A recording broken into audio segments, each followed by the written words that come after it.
Hey, Global Impact students, this is Mr. Ellinger here, and this lesson is on completing the square. Our learning targets for the lesson: we want to be able to solve equations by completing the square. We want to be able to rewrite functions by completing the square. So some essential understanding for you for the lesson: completing a square trinomial allows the completed trinomial to be factored as the square of a binomial. An equation that contains a perfect square can be solved by finding square roots. The simplest of this type of equation has the form ax squared equals c. The real solutions of a quadratic equation show the zeros of the related quadratic function and the x-intercepts of its graph. Some background for the lesson: factoring tables and graphs give exact rational solutions or rational approximations. This lesson introduces two methods that may give exact irrational solutions: solving by finding square roots and completing the square. Both methods rely on isolating a perfect square variable expression on one side of the equation and finding square roots of both sides of the equation. When the isolated constant is positive but not a perfect square, the solutions are irrational. By adding a constant, you can turn any quadratic expression into a perfect square trinomial. Completing the square yields the vertex form of a parabola. Okay, so completing a perfect square trinomial allows you to factor the completed trinomial as the square of a binomial. You can solve an equation that contains a perfect square by finding square roots. The simplest of this type of equation has the form ax squared equals c. If I notice that my equation only has an x squared term in it, there's no x term, okay? There's no bx if you think about the standard form. One thing that I can try is I can try to isolate that x squared term on one side. Okay, so add 5 to the other side, and then divide by 3.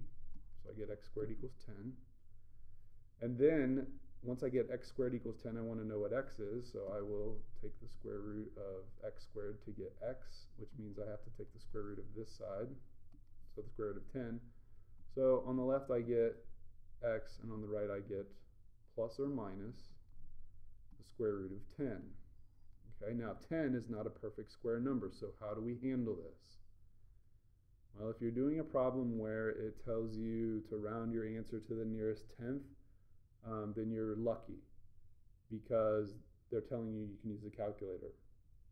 But if they're telling you to simplify your answer or give an exact answer, what that means is we have to simplify this radical, meaning we have to take the number, the radicand that's under the radical, and try to break it down into factors of perfect square numbers and non-perfect square numbers. Okay, and what I mean by that is let's say that we had the square root of 18. So when we're trying to simplify the square root of 18, 18 itself isn't a perfect square number, but 18 is 9 times 2.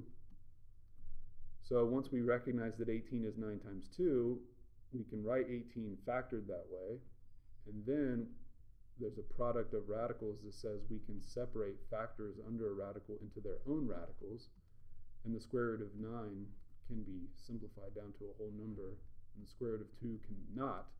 So 3 radical 2 would be radical 18, in simplified form. Back to our problem here, we want to know, is this simplified?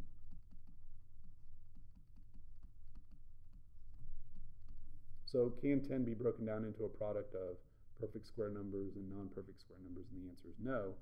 So this is the solution to this equation, plus or minus the square root of 10. Okay, so here's an application of quadratics here. We have, while we're designing a house, an architect used windows like the one shown here.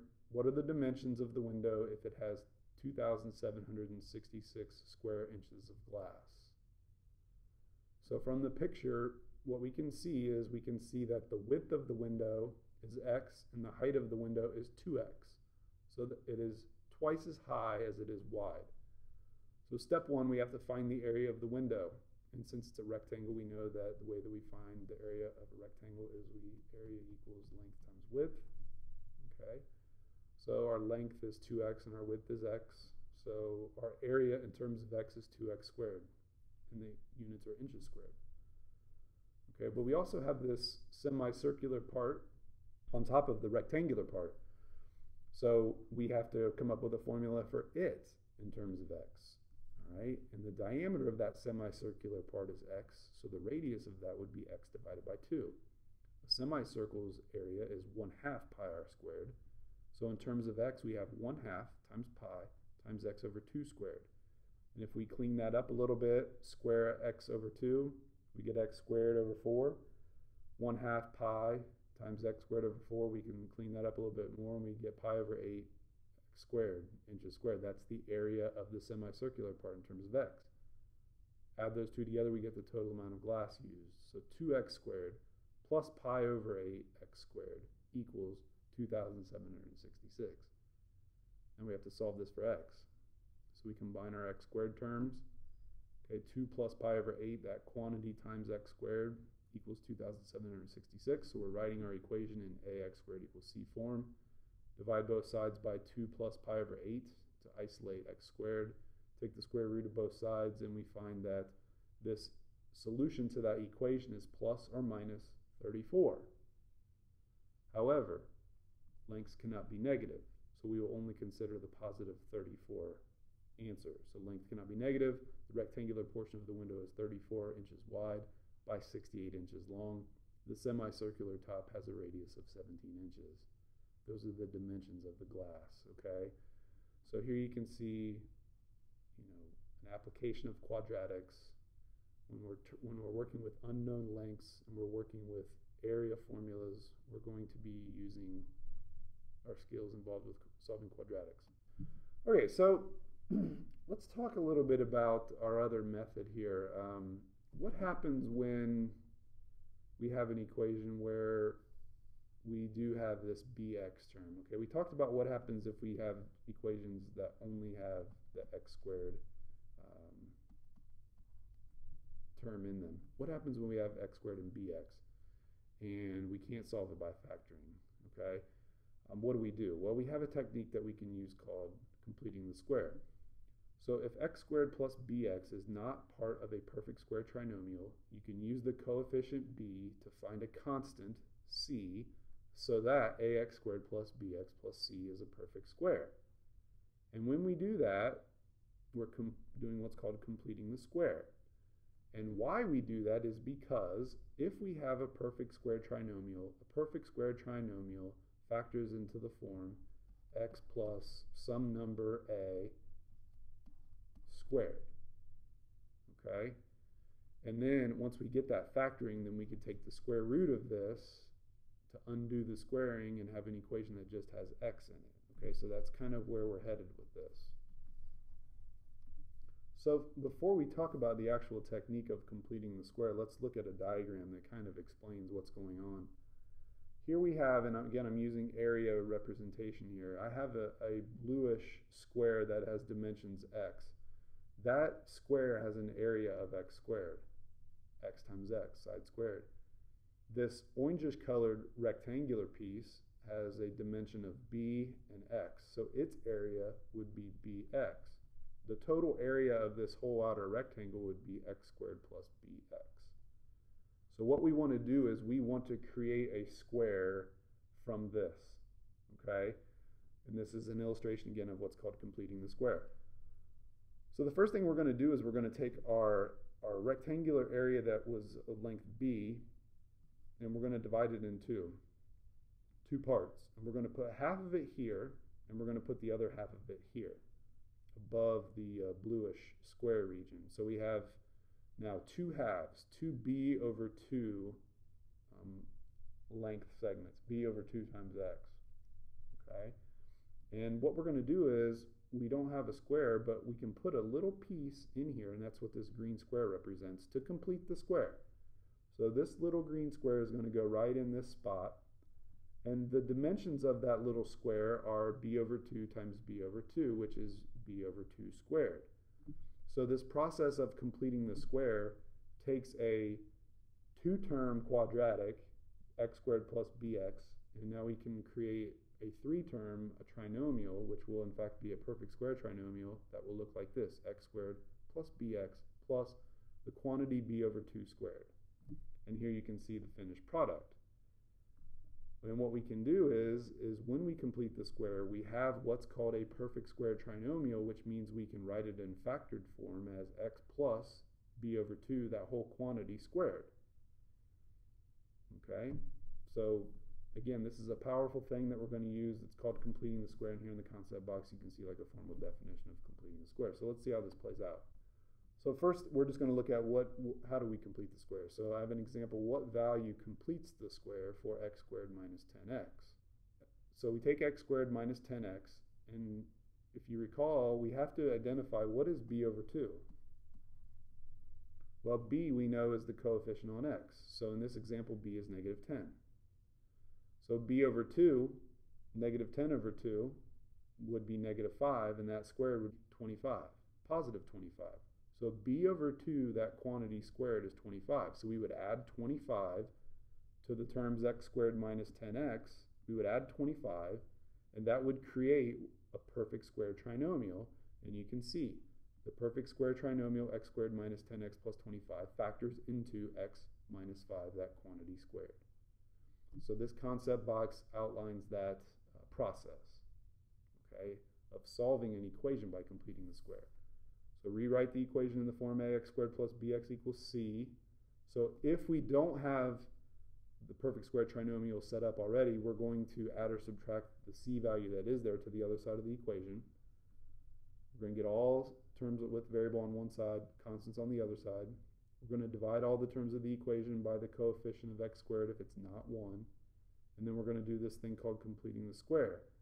Now, this was just showing the process of completing the square. If we were working with an equation, say we had x squared minus 10x equals 6, and we completed the square by adding 25, we would also have to add 25 to both sides of the equation, which is perfectly fine doing that, okay? So we would complete the square by adding b over 2, that quantity squared, to each side of the equation. And then we would factor the trinomial. So I wrote this down, so let me just continue using this. This factors into x minus 5, quantity squared, and on the right side I would have 31. Then I would find square roots, meaning take the square root of both sides. So I would have x minus 5, okay, the quantity that's in the parentheses being squared. When I take the square root of it, those two cancel each other out. Those are inverse operations. So I'm left with just the quantity x minus 5, and that equals plus or minus square root of 31. And then solve for x. Well, what would I do? I'd add 5 to the other side. So this is where it gets a little interesting. So I'm adding 5 to plus or minus square root of 31. So how do I write that? Well, I can't actually add. Square root of 31 does not simplify or reduce. So I'm just going to simply write this. Positive 5 plus or minus radical 31. I don't want a decimal. I don't care what the square root of 31 is on my calculator. This answer right here is precise. It's accurate. It's exact. It doesn't look exact, but it is. So this is how we write our answers. Okay, so here's a worked out example from start to finish. What is the solution of 3x squared minus 12x plus 6 equals 0? Okay, so the first thing we're going to do is we're going to look at this and we're going to say, okay, this is not a perfect square trinomial as is. So the first thing I'm going to do is I'm going to subtract my 6 to the other side, get my variable terms all on one side. The next thing I'm going to do, because I have a coefficient on x squared, I'm going to divide the whole equation by that coefficient. So I'm going to divide everything by 3, and that leaves me with x squared minus 4x equals negative 2. Now I'm going to complete the square. So I identify b. B is negative 4. So I'm going to determine b over 2. Negative 4 over 2 is negative 2. Negative 2 squared is 4. So to complete the square here, I need to add a 4 in. So I add 4 here, but I also have to add 4 over here. Then I can factor the perfect square trinomial that I just created. It factors into the quantity x minus 2 squared. Simplify the right side, I have 2. Now I can take the square root of both sides. Okay, so from here I would take the square root of both sides. And that leaves x minus 2, that quantity on the left side, and then a plus or minus square root of 2 on the right side. Plus or minus has to be there. And then to solve this for x, I'm just going to add 2 to both sides. So my solutions are 2 plus or minus the square root of 2. Two answers. 2 plus the square root of 2, and 2 minus the square root of 2. We can check the results on our calculator. We can do a couple different things here. We could see what 2 plus square root of 2 is, 2 minus the square root of 2 is as a decimal and graph this thing and solve it using our graphing calculator. We could substitute these values back into our original equation and see if they actually produce a 0, because these solutions are called zeros. That work would be a little tedious with the radicals and things in there, but we could do that. Okay, so we could check our answers to see if they do in fact turn out right, but they do. Okay, so let me walk you through an example. If you want to, you could go ahead and pause the video right now, and then when I come back, I'll go through the process. All right, so our equation is 2x squared minus x plus 3 equals x plus 9. So the first thing I'm going to do, and I know this is a completing the square problem, but the first thing I do anytime I encounter a quadratic is I go ahead and collect all my variables on one side. So I subtract x from both sides, I subtract 9 from both sides. And so I'm left with 2x squared minus 2x minus 6 equals 0. Now, I could take a look at this and try to factor out a 2. And off to the side here, let me just show you what happens when I try to factor out a 2. I'm left with x squared minus x minus 3. Okay, this does not factor. It's not going to factor. So that means I have to have other techniques. So this is where our completing the square comes in. So what I'm going to do, first of all, after I realize this doesn't factor, is I'm going to add that 6 back to the right side. Then I'm going to divide everything by 2. And that will give me x squared minus x equals 3. Okay. And now I'm going to identify b. b is negative 1. So I'm going to determine what is b over 2 squared.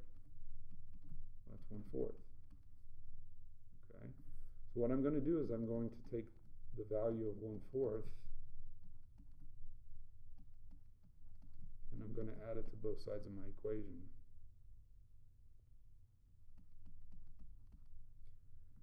Okay, I'm going to go ahead and factor the right side. Now, a lot of times what will happen here, since we've got this b over 2 situation, we're going to get some fractions here, and that's okay. Look at our signs. I have a plus sign on the constant. I have a minus sign on the x term, so I know this is going to factor into x minus something. And this something is the square root of 1/4, which is 1/2. But we're always going to know what that is by the calculation that we did over here to determine b over 2 squared. So that's how that trinomial factors. Here we have 3 plus 1/4, so that's 13/4. So we're going to take the square root of both sides now, and what we're left with is x minus 1/2 on the left, and we're left with plus or minus square root of 13 over 4 on the right. Okay, now this can be, obviously we can solve for x, but before we solve for x, let's kind of clean up the right side of our equation a little bit.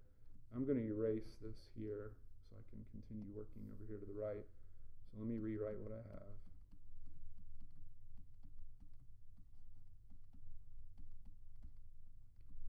Okay, so to clean up the right side, this would simplify to radical 13 over 2. Okay. Because I can, when I have a fraction as my radicand, I can take the square root of the numerator and the square root of the denominator. Square root of 13 does not reduce at all, but the square root of 4 is 2. So that's what that would look like simplified. Now I'm ready to add 1/2 to both sides. So I'm going to have 1/2 plus or minus square root of 13 over 2. Now anytime you have these fractions here like this, we want to go ahead and combine them. They both have a common denominator of 2. So what I'm going to do is I'm going to take the 1 plus or minus the square root of 13 all over 2. Those are my solutions to this equation. And you'll notice this looks a lot like the solutions that we get from the quadratic formula. Right? So all of this needs to be done to get to the point where we have this as our solution. Okay? So solving, simplifying radicals, rewriting it in proper form. It all needs to be done for our answer to be considered simplified. All right, one tool that we've already talked about is being able to take an equation that's written in standard form, like y equals x squared plus 4x minus 6, and writing it in vertex form. This completing the square idea can come in handy when we have to write something in vertex form. So you can see here our equation y equals x squared plus 4x minus 6. To write something in vertex form, remember vertex form looks something like this. A times x minus h quantity squared plus k. Y equals. In here, this is the factoring of a perfect square trinomial. So we don't have a perfect square trinomial here, so we're going to use our completing the square concept to get a perfect square trinomial. So take b, which is 4, divided by 2, that's 2. 2 squared goes here. Now, we're not solving this. So we're not like adding the 6 to the other side over here, and we're not adding the 2 squared over here. We're actually going to work all on one side of the equation, okay? So you'll notice what happens here. We added 2 squared to complete the square for this factoring right here to take place. But if I'm going to add 2 squared on the right side, and I don't want to add anything to the left side, what I have to do is I have to do this. Subtract 2 squared on the same side. Positive 2 squared, negative 2 squared. That's a 0. I can put those in there without changing the value of the equation. And that's a trick that you've probably never seen before, but that comes in handy a lot as you advance on through some more advanced mathematics classes. Be creative with the 0 and 1. Okay? So the first part of this right here, we've now we've completed the square to create our perfect square trinomial, which factors like this. We have this minus 6, and we have this minus 2 squared. Well, 2 squared is 4. Negative 6 minus 4 is negative 10. So this is what our equation looks like in vertex form. And once we have it, we can tell what the vertex is, we can tell what the y-intercept is, and we can verify using our graphing calculator, okay?